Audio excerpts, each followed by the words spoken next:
Hello folks, welcome back to the channel. Thank you very much for joining me once again. You are always most welcome. Well, today, another Marauder from ICM, but this time it's the Marauder 3. So this is like an export version developed by the Martin Company, and they basically came up with a version to be used by the RAF and South African Air Force. And a couple of minor changes on this area. I'll just kind of quickly tell you what they are, and then we'll perhaps have a closer look in a second. So basically, just look at the artwork, it might help us. So a couple of changes are, they got rid of the standard plexiglass that was normally here at the back of the rear gunner and replaced it with canvas.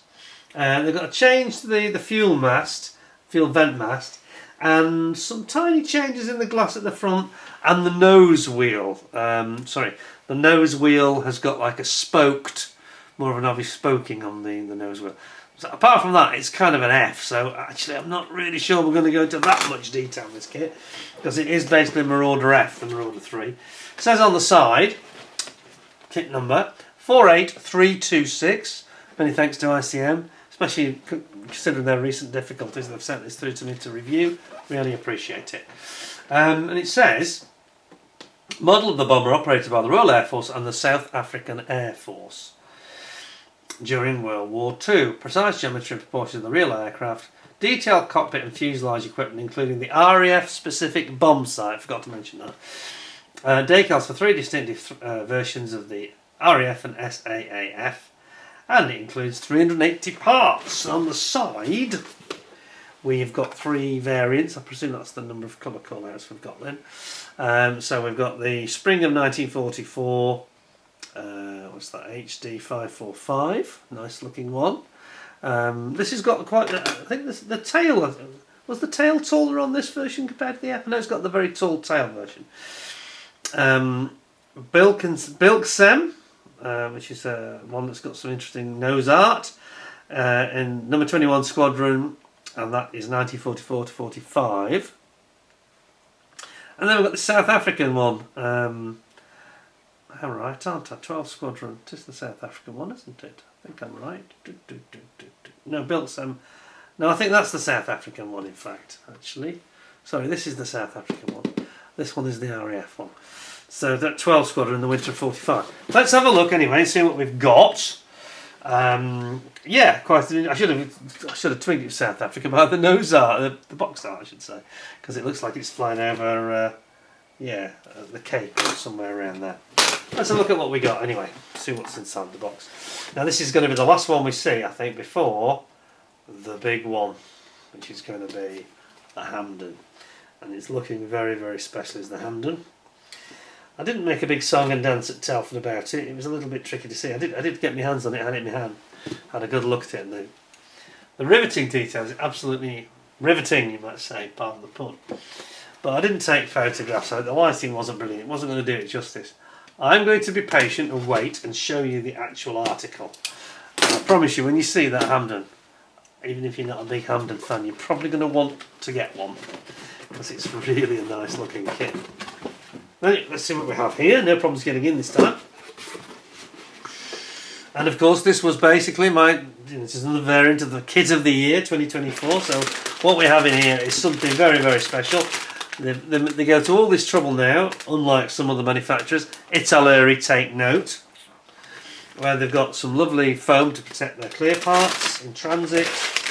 And over on this side, they've even got some foam for the non-clear parts, protecting the non-clear parts as well. So ICM is starting to just become one of the best manufacturers, I think, in so many ways. If they could just develop their instructions a bit more, then they really would be top dog, really, overall. It's an all-rounder. Let's have a look at these decals. Oh, there's not that many this time. I'm not sure. I'm not sure I'm happy with the decal colours. Had this before, didn't we? That was that the other Marauder? No, it was the Beaufort, wasn't it? Where I was a little bit unhappy with the colour density, and I'm a little bit unhappy with these. I don't know if it comes out on the camera. On the camera, we'll pick it up. Vindictive Viking, some nice nose art, but it's the blue. The blue is a bit wishy-washy looking. It doesn't look right to me, that. also the registrations are not the best. It's not their best decal. It's a bit like the Beaufort again. I'm going to feed that back to them, you know, because they are some of their other kits. What was the other one, the British one they had? That was superb. There was another British Marauder, wasn't there? And that was absolutely fine. It's the dark blue in particular that doesn't look right to me. It looks a bit wishy-washy and a bit not overly well printed either, if I'm honest. Anyway, this one, what is good here, got some really cracking nose art. Look at this cat. It is a cat, isn't it? A cat dropping a bomb, look. That's nice, I like that. I like the Viking as well, the Viking's cool. Vindictive Viking. So I like the design, I'm just not too sure about the execution on those. Just feel the dark blue is a bit off, to be honest. I'll have to feed that back to them, let them know that something's not quite right. Just looks a bit wishy-washy and pasty to me, to be honest. Anyway, let's see what it says then. So, zooming you out. There we go. So this is clearly the South African one, isn't it? So that's the cat. Okay, so it says the American factory in Middle River, Martin Aircraft Company, which built the B-26 Marauders, produced 200 bombers for the British military aviation that were delivered to the RAF and the SAAF. These aircraft were designated the Marauder Mark III. Serial numbers HD402 to HD601. They were based on the B-26F Marauder model. The F featured significant wing modifications compared to earlier versions, including a ventilation mask for the fuel tank air access and the redesigned nose glazing. Okay, so this is the same as the F in that respect. However, it had some minor differences compared to the F. All the Mark IIIs featured a spoked nose wheel landing gear, whereas the B-26Fs typically had a solid wheel disc. The tailgun position was also modified, with plexiglass covering being replaced by canvas over the machine guns. These aircraft served in the 14th and 39th Squadrons of the Royal Air Force and in the South African Air Force's 12th, 21st, 24th, 25th and 30th Squadrons, so these were very common. As part of the SAAF, they provided support during the Allied landings in Italy. Wow, that's a bit of a trip for them, isn't it, from South Africa? Okay. So there we go. So we'll have a quick. I'm going to flash through this because I say we have seen Marauder after Marauder after Marauder, but I'll flash through and show you the bits that are different because that's what's going to really interest us. So, and we'll actually see. Yeah, we'll see quite a few parts that are different on the sprues, I guess. Yes. So we've got slightly different clear parts. Yeah, actually it's not, like I say, it's not much different to the F. Let's zoom in and we'll have a look. So, this section right at the beginning, where we have the fuselage and we've got the gun emplacement at the back, has got this is one of the parts that's different. So it's canvas covered instead of being clear plastic. So there's no clear part there. In other areas it's pretty much the same until you flash forward into the gear, which is further forward obviously toward the end because it's tricycle undercarriage of course, and we have our wheels introduced, and this is very noticeable here. He says A or B. A or B? There's no A or B, is there? Yes, so you've got the two variants here. So actually for the Mark III, it's a bit confusing, the instructions, because that's really the F. This is the Mark III with this spoked front wheel. Whereas that one has like a solid disc. This one doesn't, it's a spoke design. So that's one of the key differences. And other than that, it's pretty much what we've seen before, which is an absolutely fantastic kit. I'm not trying to gloss over or belittle this in any way at all. My kit of the year last year, so we're dealing here with an old friend, quite frankly. Some masking, looks a bit tricky on the masking template. I'm not sure. I think I'll just go buy myself a mask set. I think that ICM needs to copy what Airfix are doing actually longer term, when they can obviously, and maybe getting some masks done by Cartograph or somebody else. Maybe they can do it themselves, I don't know. Anyway, we've got 3 variants there. So we've got the Martin Field Baltimore Spring of 44, which it shows. Why would they be in Baltimore? Okay, that's just leaving the factory is what it means, Martin Field. And then we've got the South African Air Force in Italy. This is the the blinking cat. And then the Vindictive Viking, South African Air Force again in the winter of 1944-45. It says winter 45, they mean New Year, I think, as in winter. And there we go. So what we'll do is we'll focus on the parts that are going to be a little bit different, I think, to make it meaningful, and we won't spend too much time going through the whole kit, 'cause it's a big kit, and we have seen it many times, and I'll put links in, so you're in no doubt about it. I've been through this with a fine-tooth comb 4 or 5 times now. I'm not complaining though, it's a beautiful model. Let's have a look. So we need to find... Actually, I do need to just go back to that. I do need to go back to the instructions just to confirm those parts that we need to check at the beginning, which is the rear gun mounting and placement.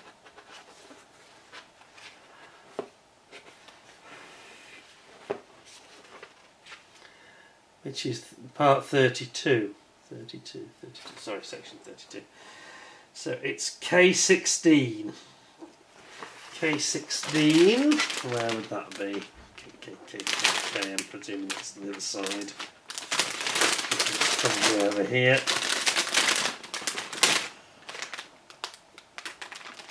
Let's open it up and have a look.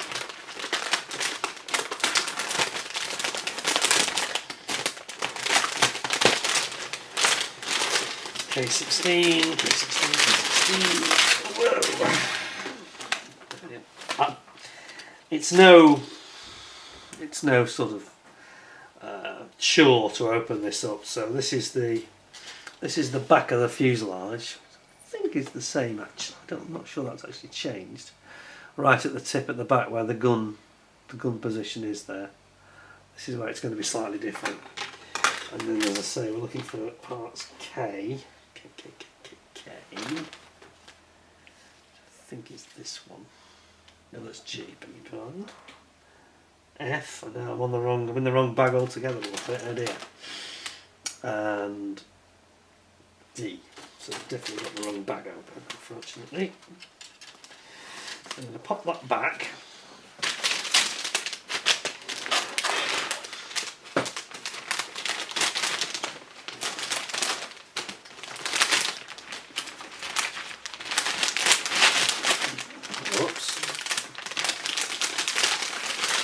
Back in there.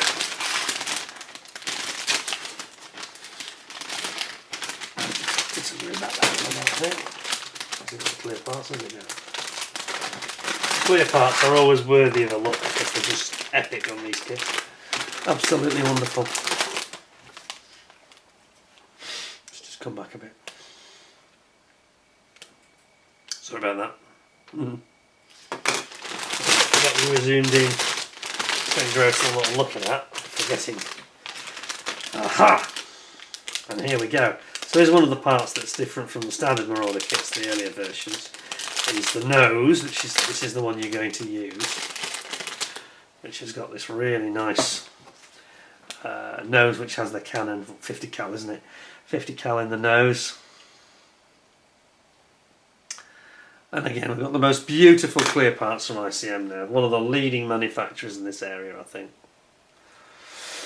Where we have this, allegedly, young gentleman who polishes the tool with his bamboo stick. I don't think he has to do it very often, to be honest, but the results of his fine work are there for all to see, because it's class-leading clear parts now.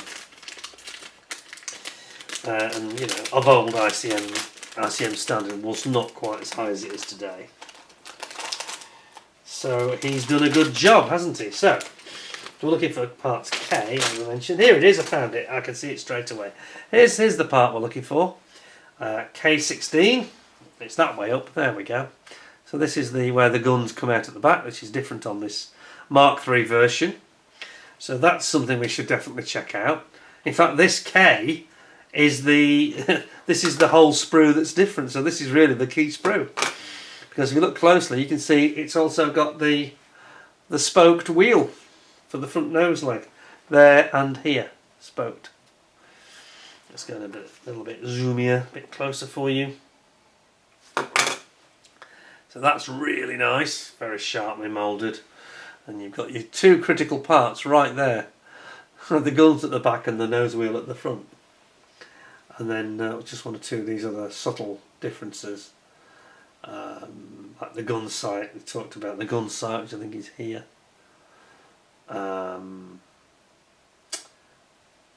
Yeah, very, very nice indeed. And the fuel mast it mentions, that's slightly different as well. Interestingly, it's got, why has it got two then? That's slightly odd. They've kind of duplicated on the sprue, haven't they? This is very strange. They've actually duplicated, I'm sure that's not intended. You've got 1, 2 of those, you've got 1, 2 of those, 1, 2 of those. I think they've just done it for speed. I think they've just, because you don't need 2 of these canvas gun covers. That's not needed, you only need 1. How odd. Anyway, you've got the gun sight there, you've got all the bits that are important that are really different. And it is a very subtle change, but I just want to say to anybody, if you haven't had an ICM Marauder, and this is one of the options if you want to have a British version, it's a beautiful model, it's a really nice kit, this. I didn't give it Kits of the Year because I felt sorry for ICM, I gave it on merit last year. They were absolutely brilliant with this release. And it just fills you with optimism for the Hampden, because I say I've seen it. It's not quite as big an aircraft, but it's a very, very finished model. Absolutely stunning, really. As I say, I'm not going to go through the entire thing yet again after having done 4 or 5 of them. But maybe I will just have a quick look at the clear parts, because I always take great pleasure in that. And they pack it so well as well. It's just worthy of note, really. It's worth a mention, isn't it? Let's have a look. I know that I think they quite like it when I mention it as well.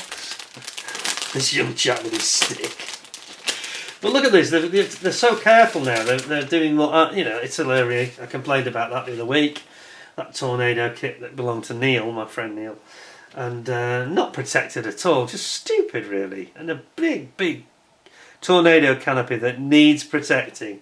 Didn't protect it with the design, didn't protect it with, thinking after the design. The actual packaging itself. This is what you want. This is common sense. Logic is running here. ICM are thinking about what they're doing, trying to help you protect the product.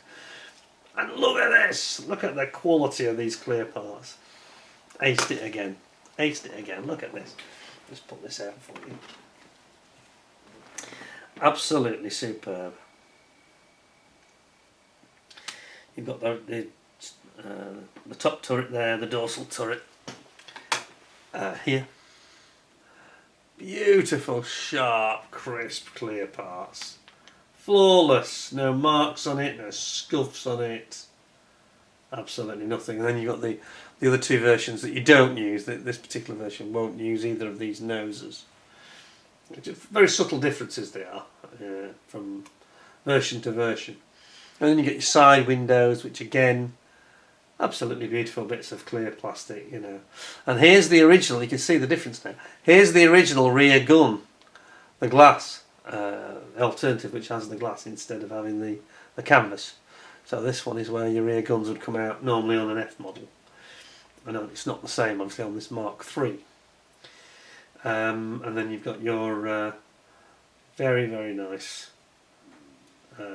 main glass work, which I'm pretty sure on this version we use this one. It's got a little bit more framing. We don't use this one. It's beautiful, isn't it? It's just a work of art, really. State of the art clear parts.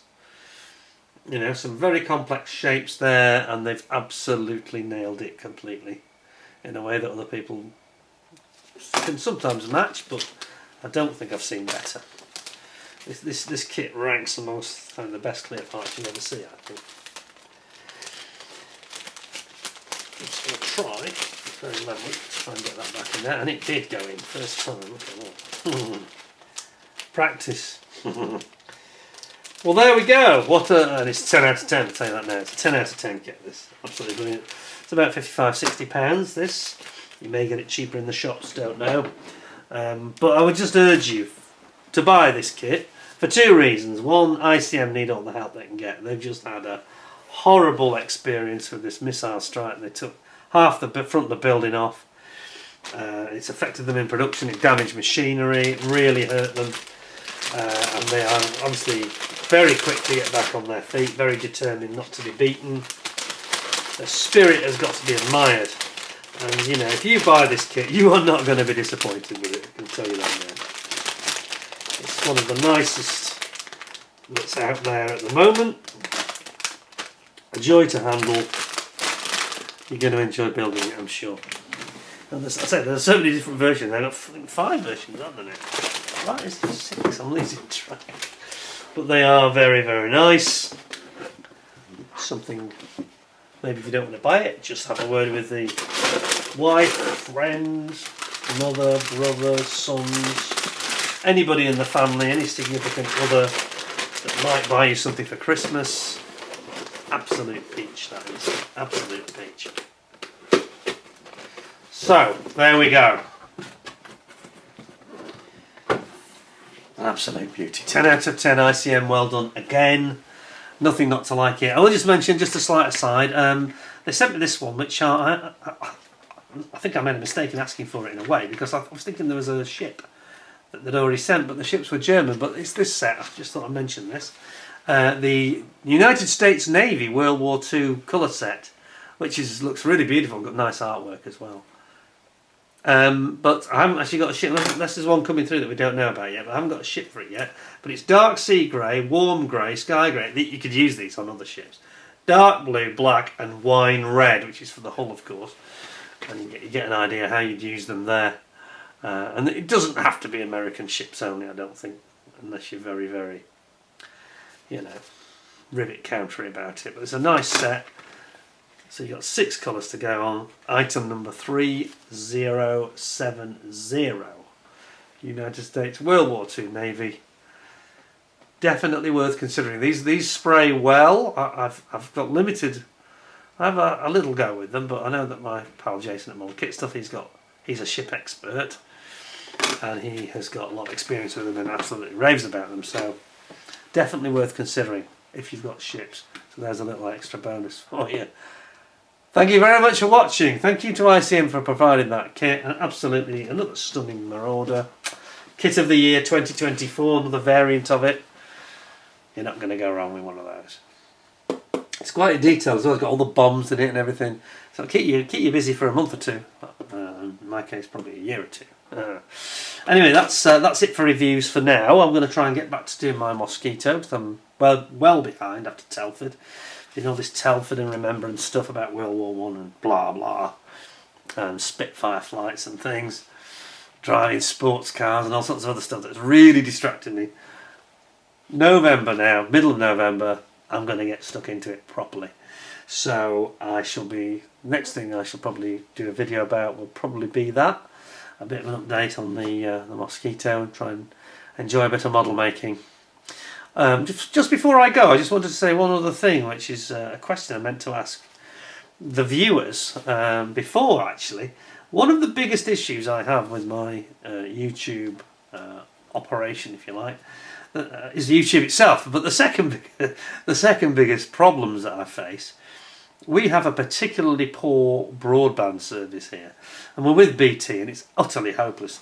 And the issue is we only have the old type copper wires, copper pipes, that comes to the house from the local proper broadband, full fibre broadband box. So we can't get full fibre broadband to the actual house. This causes nightmares for me. So if I have a half-hour video, it takes about 2 hours to upload, and pro rata. So these ones that are an hour and a half can take up to 6 hours. I know that sounds unbelievable, but I promise you I am not lying. It's horrible, and it takes a lot of managing. If you let the machine go to sleep, it'll stop uploading. It's absolutely nightmarish. So I'm planning at the moment, I'm seriously considering going to Starlink. So if any of you that are watching this have got Starlink is particularly, I know some people don't like it because it's Elon Musk, whatever. But it is a very good service. I've spoken to several engineers, the BT engineer even told me this. He said, the best thing for you, you're out in the sticks. If you're in the city, Starlink is not as good because it can get interfered with by other big buildings. But if you're out in the country, it's the last word, apparently. And it will give me a speed that is something like 8 to 10 times what I currently have. I've got the most horribly slow broadband. I won't quote the numbers to you because you probably won't believe me, they're so bad. But I could get, basically the equivalent of 400 Mbps. And that is 10 times faster than what I've got at the moment. So I just like to know if anybody has got it, and if you've got any feedback or advice about Starlink, please let me know. Because I think it's, I thought it was too expensive. They're charging £75 a month. And then I realised we were paying £90 for BT, and it's absolutely hopeless. So they're going to get booted, I'm afraid. Anyway, please let me know if you've got any thoughts on that. I really welcome your input. Anyway, thanks a lot to ICM, 10 out of 10 for their beautiful kit. Hope to see you again very soon, and I'll have an update on the Mosquito and the Not Too Distant. Until next time, thanks for watching, and until we meet again, stay well, stay safe, stay warm, because it's getting a bit miserable, the weather at the moment. It really is becoming wintry now. And I look forward to seeing you all soon. And until next time, thanks a lot, and bye for now.